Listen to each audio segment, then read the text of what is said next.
بسم الله الرحمن الرحيم. Surah 47, Muhammad.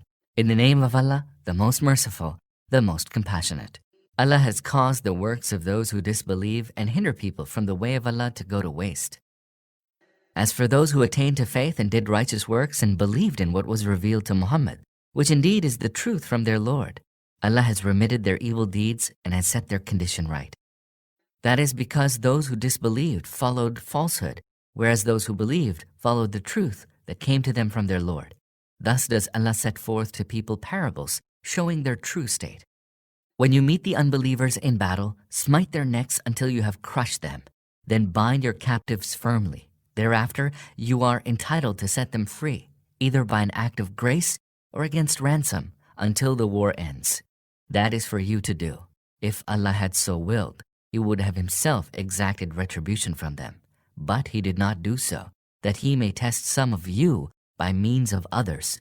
As for those who are slain in the way of Allah, He shall never let their works go to waste. He will guide them and set their condition right, and will admit them to paradise with which He has acquainted them. Believers, if you aid Allah, He will come to your aid and will plant your feet firmly. As to those who disbelieve, perdition lies in store for them, and Allah has reduced their works to naught. That was because they were averse to what Allah had revealed, so He let their works go to waste. Have they not journeyed through the land to see the end of those who went before them? Allah utterly destroyed them. These unbelievers are doomed to the same end. That is because Allah is the protector of the believers, whereas the unbelievers have none to protect them. Allah shall admit those who believe and do righteous works to the gardens beneath which rivers flow. As for the unbelievers, they enjoy the pleasures of this transient life and eat as cattle eat. The fire shall be their resort. O Prophet, how many are the cities that had greater power than your city that drove you out? We destroyed them, and there was none to protect them. Then can he who is on a clear guidance from his Lord be like him whose evil deeds have been embellished to him, and who pursued their lusts? Here is the parable of paradise, which the God-fearing have been promised. In it shall be rivers of incorruptible water, rivers of milk unchanging in taste, and rivers of wine, a delight to those that drink, and rivers of pure honey. In it they will have every kind of fruit as well as forgiveness from their Lord. Can such be like those who will abide in the fire and will be given a boiling water to drink that will tear their bowels apart? Among them some give ear to you, but no sooner do they leave your presence than they ask those endowed with knowledge, "What is it that he said just now?" Such are those whose hearts Allah has sealed and who pursue their lusts. As for those who are led to the guidance, Allah increases them in their guidance and causes them to grow in God-fearing. Are they waiting then for anything else than the last hour to suddenly come upon them? Already, some of its tokens have come, but when it does actually come upon them, where will any time be left for them to take heed?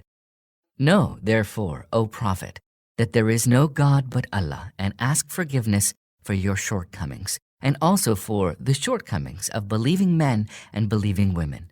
Allah knows the places where you move about and where you dwell. The believers used to say, "Why is a surah that would ordain fighting not revealed?" But when a definitive surah was revealed wherein fighting was mentioned, you saw that those in whose hearts there was a sickness looked at you as though they were about to faint at the approach of death.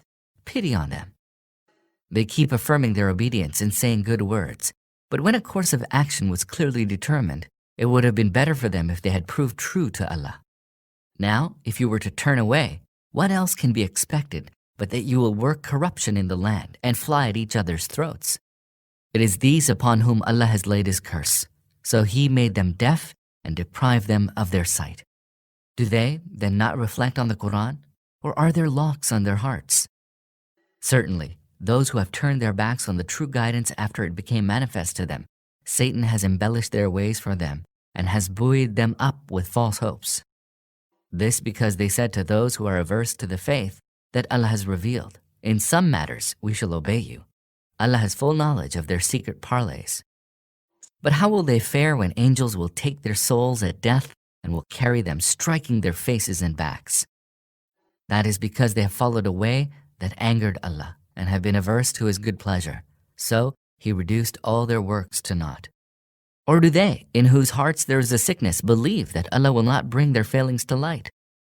If we were to so will, we could have shown them to you, so that you would recognize them by their faces, and you would certainly know them by the manner of their speech.